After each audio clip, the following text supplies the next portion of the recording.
你说什么？英主的声音忽然间提高8度，不可置信地质问道：他怎么回事？让他执行任务，他竟然搞起了失联。吴书彤连忙道：英主，可能不是建功伯自己主动失联，因为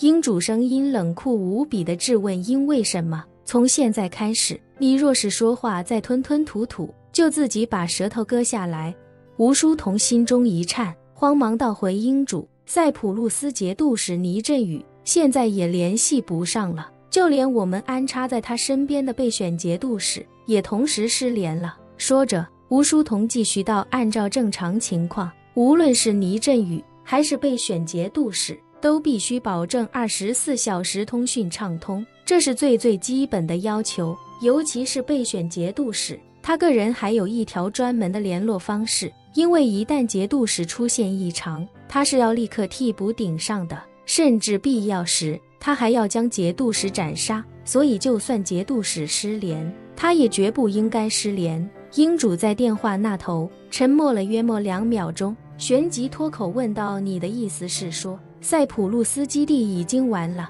吴书彤声音颤抖地说道：英主，属下现在也没有一个确切的消息，但事情现如今的情况着实不妙，属下担心不只是塞浦路斯的基地，就连建功伯都已经遭遇不测啦。怎么可能？英主脱口道：欧伯君已然掌握灵气，实力超出普通武者太多，10个你也未必是他的对手。除了我和常胜伯，我不知道这世界上还有谁能杀了他。吴书彤无奈地说道：英主，最近很多事情都过于诡异，会不会是另有什么顶尖的高手在暗中跟我们作对啊？自打叶长英夫妇被常胜伯斩杀以来，这么多年还从没出过这样的麻烦。英主冷声道：我原本只派了常胜伯去找林婉儿的下落，但这次之所以把其他3位伯爵也派出去，就是为了让他们好好找一找相关的线索，看看能不能把幕后黑手挖出来。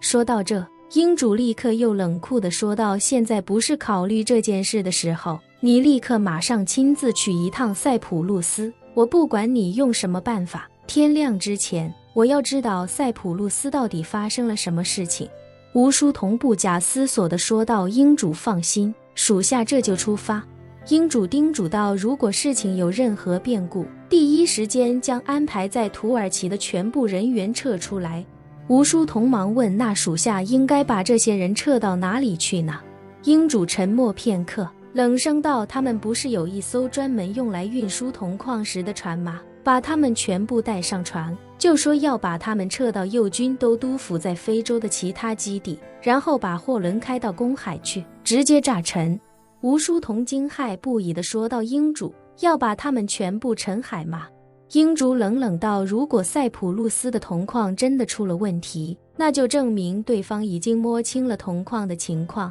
土耳其的炼铜厂作为与铜矿密切联系的企业，必然已经暴露在了敌人的面前。这时候如果还把这些人带到破清会的其他驻地，那不就是引狼入室吗？所以最好的办法就是将这些人全部控制起来，一次性彻底解决掉。那样的话，铜矿与炼铜厂这条线我们就算完全放弃了，同时也能将潜在的危险暂时隔绝。吴书彤无奈，只能恭敬地说道：好的，英主，属下明白了，您放心，这件事属下一定办妥。英主叮嘱道：在沉船之前，你千万不要被他们中的任何人看穿了你的目的，一旦他们知道我们要杀人灭口，那他们可能会拼死把我们的秘密暴露出去。我要让他们心甘情愿地上船，满怀憧憬地出发，然后不声不响地死掉。吴书彤立刻道：英主放心，属下一定照办。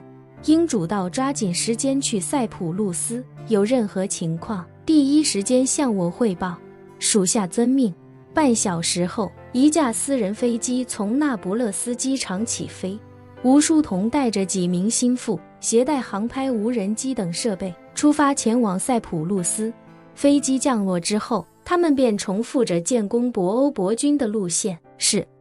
出机场后租了一辆车驱车前往铜矿所在的位置。而这时候整个铜矿已经被塞浦路斯官方的调查人员所包围，他们一边封锁消息，一边紧急对现场进行发掘。发掘的目的就是想知道这里面究竟有多少人员伤亡。可是令塞浦路斯官方非常匪夷所思的是，他们在他县区的多个点位进行了土壤以及建筑废墟的发掘工作，然后也请相关的检测专家对多个点位发掘出来的样本进行快速检测，结果却发现这些样本里面都不含有任何人体组织，亦或者人体的血液，甚至 DNA。 也就是说，这里边可能根本就没有人，或者说这里面根本就没有遇难者。这就让塞浦路斯官方的调查人员大为疑惑，整个铜矿都坍塌成了一片深陷的废墟，可是这里面似乎却一个人都没有。